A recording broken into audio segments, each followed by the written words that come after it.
Gospod Bratina, kako vi komentirate delovanje Vseslovenskega združenja malih delničarjev?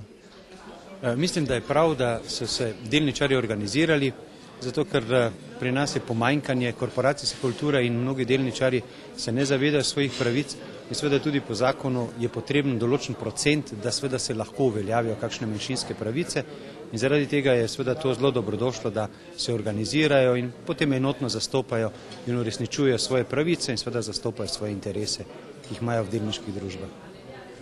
Kako pa ocenjujete vlogo malih delničarjev pri nedavnih prevzemih večjih podjetij? Ja, ko pride do prevzema, takrat je praviloma tako, da so delničarji postavljeni pred dejstvo, da pač morajo svoje delnice prodati pač tistemu ponudniku prevzemu, ki je. Dobro je, če seveda prevzemnikov več, potem seveda se lahko odločajo, komu bodo dali, takrat se običajno cena zvišuje, če pa je prevzemnik zgolj eden, pa že ta ima precej velik delež v podjetju, potem seveda mali delničarji nimajo drugega, kot da seveda prodajo te delnice po tisti ceni, ki jo ta prevzemnik ponuja. Imamo kakšne postopke oziroma kakšne zakone, ki so v pripravi, ki bi v prihodnje mogoče bolj zavarovala male delničarje? Omenili smo že delovanje Vseslovenskega združenja malih delničarjev. Je v pripravi še kakšno podobno združenje oziroma kakšen podoben zakon ali pa kaj podobnega?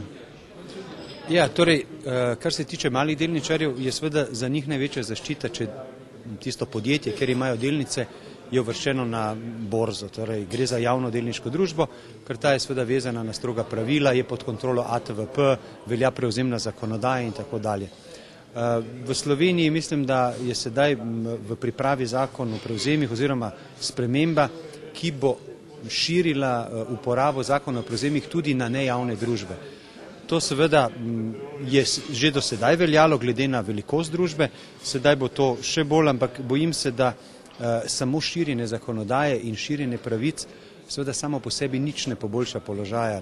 Predvsem delničarji se morajo sami zavedati svojih pravic in jih uveljavljati. In najlažje jih uveljavljajo, če se združujejo.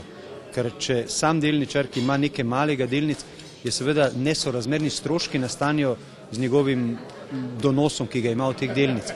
Kar pomeni v tem primeru, če se pa združijo, pa seveda se ti stroški porazdelijo in tudi imajo večjo možnost, da uspejo, torej da uveljavijo te svoje pravice.